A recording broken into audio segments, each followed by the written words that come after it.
Right. But one of the conditions of freeing people is that they are not free to start with. See, they have to be shaped by the system, so that, and that's why the panopticon is emblematic of that. If people internalize power, then they shape their own life in such a way that they're going to fit, you know, the system in which they are. The prison is only one of the examples. You see, same way the workers have to shape their work in such a way that they're going to fit within the institution, right? And liberalism can occur when the forced discipline is abolished and discipline has been internalized, right? And when people have been shaped, internalized, it means that their life and their life is itself a product of the system. The system shapes first by force, by any possible means, to the point where people won't even know that they are being controlled. At that time, we can unleash liberalism. When people are not actually free to do what they want, when they're only free to do exactly what the system wants of them, when they are being recreated as subject to the system, then you can free the subjects. Right? And what they do is beneficial to the system. So that, of course, liberalism doesn't mean to let people do anything they want, because for 2 centuries people have been slowly molded in such a way that you don't have to have the symbolic exchange, but that pure exchangeability would be considered preferable to the threat to death. People don't have to be threatened by death because their life has become a living death. See what I mean? That's exactly what exists in consumerism, if you think about it.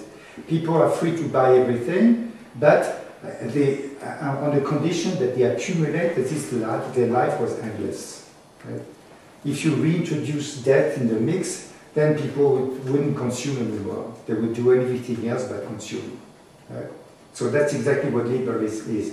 You set the system in such a way that exchangeability is maximized, and that any obstacle to it has been removed. That you don't even need to impose yourself on the bodies, to impose punishment of people. The way people breathe contribute to the system. That's ideal, of course, right? But that's what pure liberalism is. Once you artificially remove obstacle, when you artificially mold the subject to fit the system, then the system can let you free. Okay. So that goes up to a certain point. But then liberalism itself implies that there is a process of exchangeability, and people benefit from it in very different ways. But the system isn't meant to give everyone the same thing, but the system is meant to abolish the possibility of class distinctions, right? So what was being, in other words, everyone is virtually equal, you know, and if you're unequal, then it's your fault. Right? That's the idea. If everyone can achieve the same prominence, then it all becomes, according to the Protestant ethics, if you're successful, you deserve it, and you don't have to be guilty about it. Your abilities have been such that you use the system to create a profit, and the profit is beneficial to the society, right? Okay. Now, there is a problem that in the system, everyone is a rival to the others, because it's like, who is going to win from it? The system is based not only on exchange, but on competition, right? So the more you compete, the better it is for the system. And that's going to be radicalized by neoliberalism, right? And that's where Foucault, in order to understand what it is to manage life, had to make this huge detour of several years and started examining what really is neoliberalism. Right? And the model he had was, of course, there was a German model on one part, what he called auto-liberalism, that was developed with American capital right after the Second World War, right? And the model of American neoliberalism that was introduced as such in the early 80s, when all what we call the welfare state, the remains of the welfare state, which had been negotiated by the worker in time of crisis, when they realized that society was right now to abolish any sort of welfare to the people and and create a form of capitalism that would be more virulent and produce different type of effects, when the people wouldn't feel that they are being crushed by competition, but where people were going to be encouraged to compete without any possibility of coordinating their condition into a class, right? So basically, what we have with Thatcher and Reagan at the beginning of the 80s is the ultimate development of what we had, what happened in the aftermath of '68, when the head of the industry gathered explicitly together and said, what can we do never to find ourselves in that situation? And what they discovered is that in order to avoid class consciousness, gathering people into a class that would threaten to overcome a society, was to make this class disappear. How could you make this class disappear? You make the factory disappear, replace men in a factory by machine. Those who control the machine are not workers, not industrial workers anymore, but they become already part of some sort of service workers. Their work becomes immaterial. The entire society is going to be changed in such a way that workers, being immaterial, cannot gather together bodily into a class that could, by force, take over power. One of the ways they did was to diversify, to immaterialize power, labor, but also to diversify the salaries, right? In other words, so that the competition wouldn't be between the working class and the bourgeois class, but between workers themselves. If everyone is given a different level of a salary, then there will be the ones who are privileged among them, and there will be intra-competition within the class, and the class will dissolve. And that's exactly what was instilled. It was a way of preempting class struggle. Without a class, there won't be any class struggle, right? But it doesn't mean for that there was no inequality. Inequality was built in the system from the beginning, but you have to make sure that inequality now is going to be adhered to positively, right? How do they do that? Precisely through neo-capitalism or neo-liberalism. So, can you define that transition? Do you want me to go on? Yes, but I just wanted to refer this to Deleuze's idea of the salary versus the money. Right. When he says that in the mold, in the societies of discipline, man is identified by the money, the worker and his money, vis-a-vis the modulation, where you have the rates and ratings, and in a competitive society, they start competing with each other, and the force decides or attributes to them what they deserve according to the time they spend, but then the competition is within themselves. Right. The mole versus the serpent, the mole of the... But first you have to break any sort of possibility of cohering together. In other words, you have to create individual enterprises. And he says no more individuals, it's individuals. Right. That every individual become a small enterprise. Right. That's it. First of all, what you do is that you start looking at labor from a Marxist point of view, where the worker is exploited, and you look at it from the point of view of the workers. The workers should be grateful that he's given a job, right? And then he should turn his job into a small enterprise so that he's going to be superior to the other guy, right? So you turn around, you turn everything positively. The idea of exploitation, extraction of surplus value disappears to the very end of it, right? But gradually you turn everything into a series of small enterprises. This happened in the art world too, where people not only were they artists, but they had to sell themselves, right? So to sell oneself takes half of the time or half your energy, because art itself, became an enterprise. Everyone is turned into a small entrepreneur. You've been given a certain situation, you have to maximize the profit that can derive from it, right? So that's exactly what neoliberalism is about. But neoliberalism is not a liberalism either, because in order to do that, you have to remove some obstacle and to create some new obstacle, right? And that is done not on the level of the economy, but on the social level. And the example that Foucault takes is the example of a small country, farmer enterprises. In France, for instance, the country was, most people came from the farm before the Second World War, right? France was an agricultural country and still is mainly an agricultural country. So what was characteristic of the French is that each time, each new generation, where the people were given a part of the property, so that the property became smaller and smaller. If it becomes smaller and smaller, they don't have the space, and they don't have the money to introduce a technology that would maximize the production, right? So a number of measures are being taken. They're not pressured into selling their properties to a big company, but they're being prevented from remaining small by changing the law of inheritance, for instance. Only one, like in villages, for instance, only the eldest would have money, would have the property.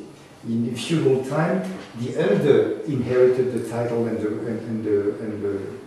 the kingdom or whatever, right? What do you call them? The other children. Siblings. The other siblings, the other siblings were just thrown on the road, with armor like Don Quixote, and they had to fight for themselves in order to survive. Right? So very often they were turning into highwaymen, and they were pressuring, they were basically become mercenaries, ready to be hired by anyone. And in order to prevent that, the feudal society created a new feudal, they added other axiomatics, as the libertarian would say, to the feudal system. In other words, when capitalism when the existing laws that regulate capitalism are insufficient, capitalism adds another law, another axiom, another defines again what is permitted and what is not permitted. And in the Middle Ages, they did that by saying, okay, if you are like a Don Quixote, launch on the road without any money and all that, to prevent you from becoming a threat to the feudal society, we give you the lord's wife. You can aspire to be loved by the dame, by the woman, and there is nothing wrong with it. The lord won't be jealous, because the way of relating or putting all your desiring energies into this woman was a certain way of giving a position, a space, a position to this errant, wandering knights. See? So that was the beginning of what we call the courtly love, or the troubadour. The whole class, a declassed class, was being reintegrated into the feudal system through an activity which was an activity of celebrating love.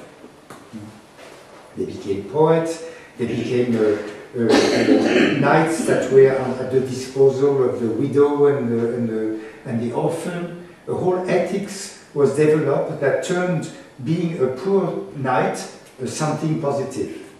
And the cycle of the round table, the Gauvin, etc., the whole cultural quote-unquote ideology that was developed at the time was not something that served a purpose in itself, but that when the court was being threatened, a lonely knight would come back and would kind of help restore the tradition that were being endangered in the court. Right? That's exactly the theme of every novel, of a chivalry novel. You know, there is a series of the round table is that the king is prima inter pares. He's the most powerful among his equals. But there's always a bad knight who's going to challenge the king, and the king is too powerless to answer, right? So a knight that didn't find a space on the table would eventually come after surmounting many obstacles and proving his value. He's going to bring back his girlfriend to the court and challenge the bad knights who were threatening the power of the king and restore the king in his power. That's exactly that. So the chivalry, the novel of chivalry was not just a cultural efflorescence. It described the way by which the feudal system managed to maintain itself in spite of the pressure by the bourgeoisie to shift from a feudal system to a system where cities would occupy more space and have more power. That's a bit of a neo-Marxist analysis of the situation, but it's very much like when you want to maintain a church at the time where the architecture allowed to go higher, is that you add one arches to the church, that you can go from a Roman church to the Gothic church, and then you can go sky high. And basically the sublimation of sexuality at the time was a certain way of enlisting the knights. All the sublimated desire of the knight were going in the direction of the system and not against it. So that was a very positive way by which feudalism managed to solve a problem, which is how could you maintain the relation of the vassal to the lord at a time where the lord was being threatened by all these bands of brothers who were let loose in the country and threatening the various people jockeying for kingdom and for sovereignty, right? So history was that was an answer within the context of the feudalism, and feudalism was basically resisting to anything like capitalism. Why? Because every time you passed a little kingdom, you had to pay taxes. The serfs were attached to a certain kingdom; they were not free to circulate. Goods could circulate, but they were constantly stopped. Feudalism was a certain way of constantly building new obstacles, right? Capitalism was a way of abolishing every sort of boundaries so that flows will circulate and will eventually produce a system such as liberalism. The failing of liberalism is that if things circulate, it is not enough. You have to have an active way of transforming society, a way that makes classes and the welfare state unnecessary. Right? And that's exactly what happened. So how did you do that? Well, you encourage people to maximize their energies. You have a life, and you have to make the most of it. You have an art, you have a profession, you are lucky enough to have a job. Then instead of complaining that the boss is taking some its share from your work and that there is a surplus value that he extracted from you, you should consider that you have to create a surplus value by your own devices. That everyone becomes a little capitalist, right? So that no one is going to oppose capitalists because everyone has the same chance of turning into a little capitalist and increase their little enterprise that they are. An individual was a capital on wheels, on legs. Everyone was equal in relation to capitalism, but as they say, everyone is equal in an unequal way, right? And inequality was also what was being sought, because if everyone was equal, then capitalism wouldn't function. Capitalism works through inegalities, through competition, right?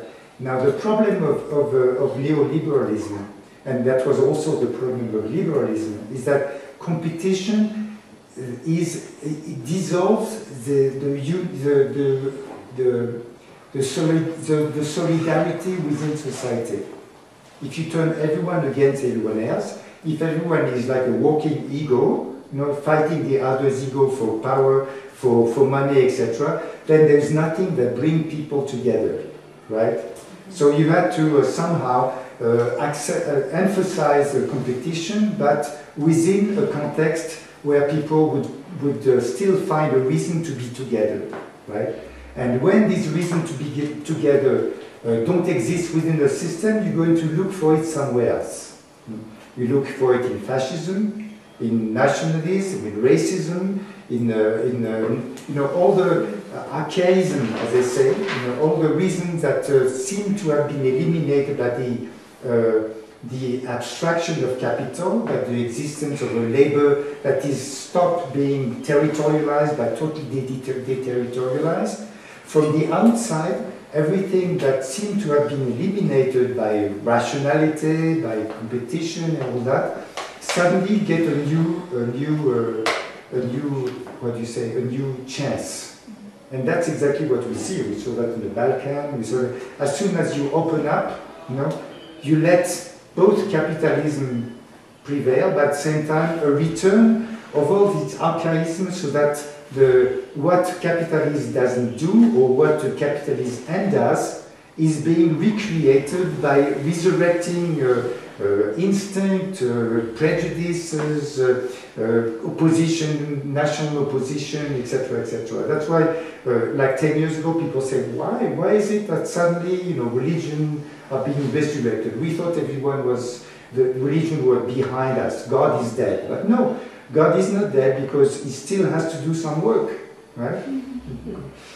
And same way, when the sovereigns were eliminated in 1848, then what happened is that instead of the sovereign, you know, dominating from above, it is entire country that were launched against other countries in the name of national identity, and we're doing the job of that was assumed by sovereigns before, right? So again, every time you open up a space, every time you abolish a boundary, other kind of boundaries are being restated. They would be, if you want, the shadow boundaries, because they have no internal necessity in the system, but they, from the outside, come to reinforce the system. It's like new axiomatics, you know, like to be French, to be German, to be etc. becomes like the identity that is being questioned by the very movement of the capital, which is total exchangeability. So when globalization was being stated in the early 80s, it coexisted with a resurgence. It was not exactly what was expected. Everyone is going to be like included into an international community. Well, instead of that, you have like everyone is against everyone else. The rivalry that exists at the level of capitalism took on different form, a more organic form, but not organic because they are organic, but because they were recreated outside of differences that were existed within the various countries. That was resurrected in order for the system to maintain its capacity for production, right? So neoliberalism is exactly that. If everyone is individualized, then there is no reason to have a state anymore. The state doesn't have to take care of people if they are poor, because they should take care of themselves. Everyone is responsible for themselves. Nothing prevents someone who doesn't have a job to create his own job. That's what's happening right now in America. They don't do anything to create new jobs. On the contrary, if there is a large pool of unemployed people, then we can, you know, give salaries, give lower salaries, give part-time jobs, cultivate insecurity as a way of controlling everyone. Insecurity and making people feel guilty for their own lack of success. It's exactly what happened with the real estate market or crisis. You know, first you hand out houses to people who don't have the money, and then you take the house back and you say, how did you dare take a loan when you don't have the kind of job that allows you to buy a house? So people are twice guilty. You know, they're twice victimized. First because they're being handed something, and then they're taken away from it with whatever investment they made in this house, right? So the system has become totally cynical in that respect. Everyone, the individualization finally is being reached. The individualization that everyone is a walking war machine, competing with the others. And the worst that happened is that what we see now in the States, the Tea Party, we see it outside in the fascist regime that are being stated in racism on the rise, etc. The movement population now create not more tolerance toward the others, but a new form of racism, of ethnic cleansing, of extermination, etc., etc. The best word that we thought we were installing by abolishing barriers end up being another form of fomenting wars and discrimination. The main thing that happens, and that's again in terms of power, we don't need the power to coordinate everything, because now power is not even national, power is international. So you could just divide the work. You know, in America we deindustrialized in the middle of the 80s. We didn't need to have industries because that was Fordist industry. So we just exported them to the third world, because for them it would be a promotion to be a slave in that new way. But while in America we developed a post-Fordist society where everyone was working in the services, in the service sector, or in jobs which implies, a certain immateriality, right? And as a result, there's a series of mechanisms that if labor becomes unaccountable for in terms of when you're actually being exploited, its surplus value becomes incalculable, then you have to create a new form of capitalism that's going by jump and starts, and constantly take on one hand what he releases on the other. Okay, so that brings Foucault pretty much to the time of his death, where he suddenly realized that if power has become, at all levels something that has to do with the creation of identities, the creation of the individual himself, then you have to move the notion of power itself at the level of the bio, at the level of life. And what do you do with it, right? And that's exactly so. Well, in order to know what to do with it, I have to first explore what neoliberalism is, and he launched himself into a series of very pointed analysis of what neoliberalism is, wanting to come back to the fact that neoliberalism is simply an improved way of managing society without intervening, or without intervening on some sort of economical level, because of course you have to change the laws in order to make some solution for the small peasant unavailable, and also promoting him, giving him loans, for example, so that he can buy himself a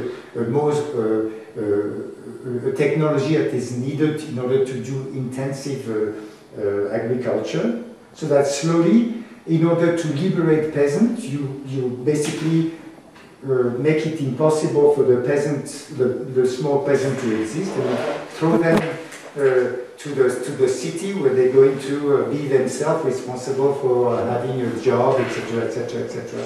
So what we're saying is that power doesn't need to be crystallized into states anymore. It doesn't mean that states don't exist, but they exist exactly like what Baudrillard defined as this phantomatic status. You have like a government, but this government basically have very little power, and even if you put as head of the government, as in the case of president, as there was the case with Obama, was at the time a crisis, raised the possibility of something very serious. So you put an effigy right there, who is kind of, reasonably liberal, to cover up for the very same operation that go on under his back and with his own approval, right? The system is much stronger than any sort of democratic election, etc., right? Yeah. Is Obama a sign then? Because he's not a symbol because he doesn't have any attachment to anything that is real? He's basically exchangeable, you know. Yeah. He's a better sign than Bush, yeah. because Bush was dangerous for liberals himself, because it was a kind of interventionist president. You know? He thought that he practiced the crash colonial imperialism, right? That was a bit too costly, a bit too visible. They had to replace him by someone who could somewhat, you know, present enough guarantee that he wasn't like a hyper-liberal, you know, like Bush's entourage, but he wasn't going to take America in a kind of adventurous pursuit. But what was behind the pursuit is still maintained. You know, the Pentagon still have the same budget, increased its budget, bases are added, new forms of the weapon industry is encouraged. Nothing has really changed. The only attempt that Obama was allowed to do was to introduce some element of social coverage to make the inequality not totally unbearable, right? But basically, the idea that a democracy could be founded on any sort of justice has totally disappeared. You know? Now, finally, all the laws that were enacted in favor of the workers in '36 in France after the crisis, and after the crisis in 1929, right? There was a popular front in France, and a number of laws were enacted at the time that protected the working class from total exploitation, and that happened in America with the New Deal. The New Deal was an attempt to deal with the crisis, but by giving back some money to those who were unemployed. Well, by the early 80s, it was, you know, the purpose of what is happening, the operation happening now, is eliminating every sort of social law, every trace of the welfare state, and through creation of a hyper form of liberalism, to increase the inequality within society, because the flows, when you liberate them, you know, are not going to go equally to everyone, but of course, the money goes where money is. So that we are building a society where no one is supposed to have power, but you have to a creation of a powerful and very small oligarchic class, and a huge pool of a population who are very close to poverty, including the extermination of the middle class, which has been one of the class that was most cherished in America. The middle class now is being crushed between those who really have money and attract from the top, and those who really have no money and that way they are threatened to join, right? So we are like in a total polarization of society. So where is power? Power, again, is within this relation of power, but those who manage this immense fortune don't have to be those who earn the money. They could simply manage the money begets money, and at the level where it is done, it's not the same money that is being spent or given to the people who don't have jobs, etc., etc. It's a virtual money that consolidates a power that doesn't even need the state anymore or a country anymore in order to operate. So we finally achieve what was tried out for 2 or 3 centuries, a society where the possibility of a class struggle has been totally eliminated, but where the possibility of rebellions, unexpected rebellions, could very well happen. It's Deleuze himself who said, we don't need to fight capitalism. Capitalism makes it so unbearable that it is creating the possibility of rebellion, right, of events that would happen. Deleuze said that? Who said that? Deleuze. The capitalism now creates its own antagonism, right? So, in a sense, we close to a position such as that of Baudrillard, when Baudrillard said that if you push a system to its utmost, then the system works against itself. And that's exactly what we see now. The system is a polarizing society on the world, between the first world and the third world. Within the first world, the polarization is such that the system risks, to create the possibility of its own destruction. So, in a kind of strange way, we see Baudrillard and Deleuze and Guattari and Foucault cohere, you see? Because what they describe within capitalism is not a polarization, to the contrary, but the system works in a contrary way to their philosophy. Right? So who is going to win? We don't know. In a way, it's a bit daunting to see the situation we are in, because you have like a handful of philosophers who try to devise alternative strategies in a world where alternatives seem to be disappearing. Because the polarization is such that there doesn't seem to be any way of a group of people or a class of people to produce any change. Right? Because when people are being reduced to poverty, they're also reduced to impotence. Right? So is rebellion something that's generated by the system? And can rebellion produce change when change is possible? We don't know. If you take the example of Egypt, okay, revolutions occur, but even before the revolution is over, is completed, the whole mechanism of reinsertion, reimposition of forms of power through existing forces or creating new forces, make it such that it's never going to go as far as it's supposed to be, right? And it already happened in a context that was pretty archaic, which resulted from an alliance between a deterritorialized state as the United States and reterritorializing his power into these countries by entertaining and financing archaism in these various countries. So the situation at this point is very open. Will this kind of rebellion lead to a rebellion beyond the pale of the Mediterranean? We don't know. But at least the possibility, some sort of a resonance to 68 has been exists now. Attempts are being made, maybe in a kind of phantomatic way of resurrecting communism through another guise, at least among intellectuals and artists. Something has a chance to happen, but it's like a narrow window that is open in a system that still churned out, and powerfully eliminate any need for any sort of power.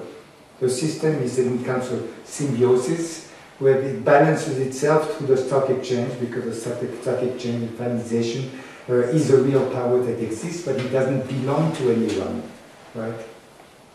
But it relies on mechanisms that not even human anymore, any more than technology is meant to enhance human life, right? It does it on one hand, on the other it makes it impossible, right?